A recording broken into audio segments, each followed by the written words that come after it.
Hello everyone, as you can see, I am at the beach. Now what's inside this? Don't be shy, come and look.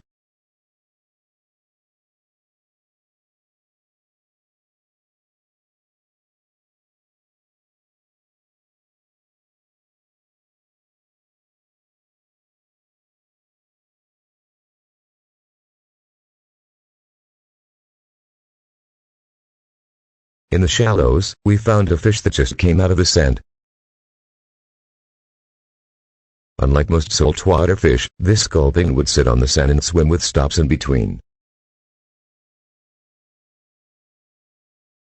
I'm going to catch it with my nets. I have to get as close as I possibly can. That actually isn't easy to do. The fish knows I am onto it.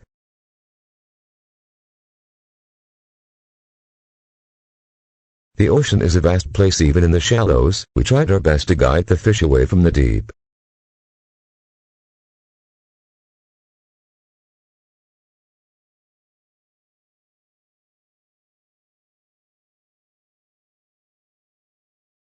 Got it. Finally, this took a lot of efforts and time just for this fish.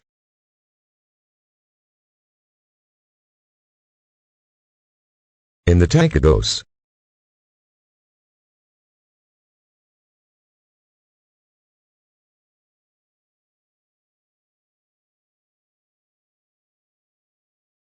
This fish is a bottom dweller. They will stay on the bottom of the beach looking for food. They are quick to bite. Fishermen usually catch them and get sick of catching them because they aren't aiming to catch them. Most people say it is not a delicious fish and they steal their bait off their hooks. As for me, I am happy to get a Staghorn Sculpin. It's pretty active and swimming around, but normally they would stay in place. When it's necessary for them, they will bury themselves in the sand using their pectoral fins. They also use their body to squeeze down into the sand. See the coloration, it matches the sand. They have the ability to change their color to match their environment. Light or dark sand, they can match it. Now, why do they get their name Staghorn? Because they have two horns. Let me show you.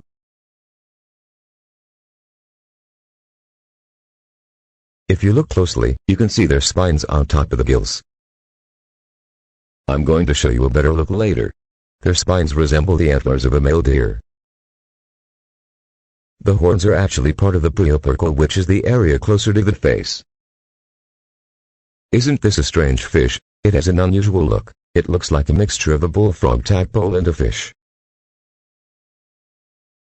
We'll see what we catch. Let's get our animal mode on and get more. Shortly after I got back in the water, I found a sculpin.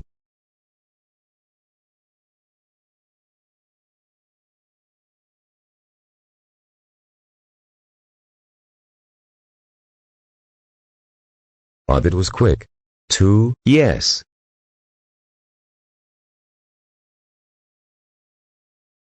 Not even 5 minutes, I already got my third. Going a little more deeper, there were a lot more of them. At this point, I decided to try to catch one using my hands. Despite the sun setting down, I managed to find a sculpin fully buried into the sand. The two holes are made as the fish breathes out, and man, this is so cool. Don't let their short movements fool you. They are hard to catch and capable of darting away in high speed. My strategy is to guide them closer to the shore, so I can see better and catch one with my hands. Look, see the eyes.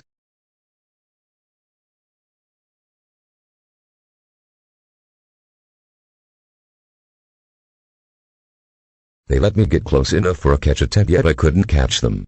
They were quick to react as I went for it. I found a sand dollar close to the shore. There's a few more right in this area. They can be found in groups, but because they're so close to the shore, I'm actually not sure if they were placed there by someone or not.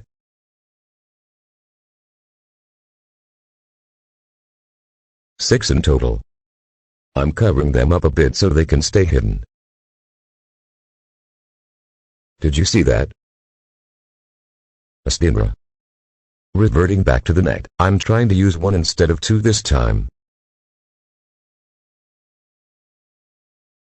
Got it. The horns are latched on the netting.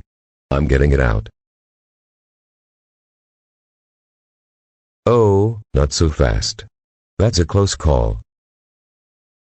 Wow. Check it out, I got 4 sculpins in total.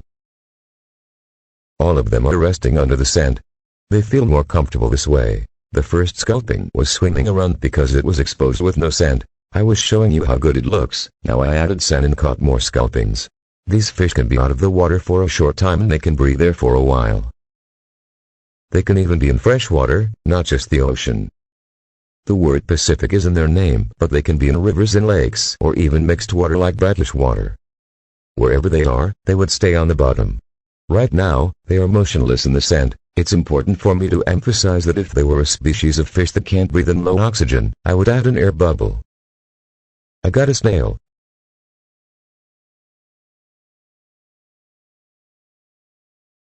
It must have gotten there when I added the sand. This is a great reminder that there are living creatures everywhere in the wild. Back you go. The smallest sculpin is this one.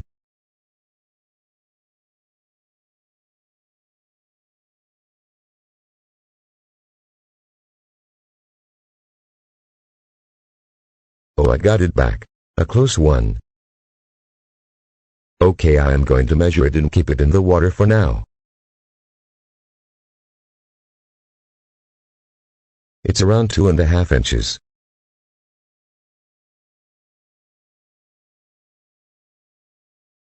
It's around 4 inches. I don't want them to be out of water, but measuring them like that is pretty easy. The corner and the angle helped. On a different day, I found a big Pacific Staghorn Sculpin. It's pretty wide and thick. It might be hard to determine how big it is, so I used my hand to measure the fish. It may be around 7 inches or so. These sculpins can grow up to 12 to 18 inches. I'm going to show you their spines. If I can't, I'll release them back, but I will try to show you the horns. Oh, look at the spines.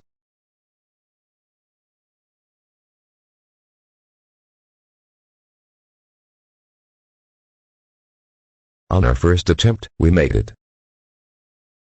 This is our biggest one today. It looks big as it flattens its head.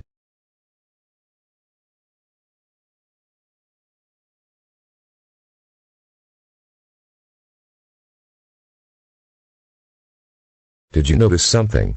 This fish is different from the others. It has white spots above its eyes and more reddish fins. It is a Pacific Staghorn Sculpin, yet the environment adjusts their appearance.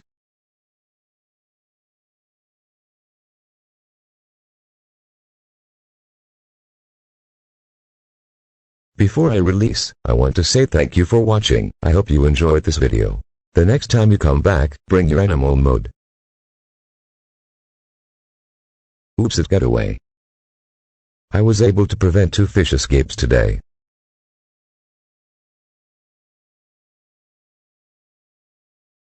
The last one was the one that got away. Hey, what a funny ending.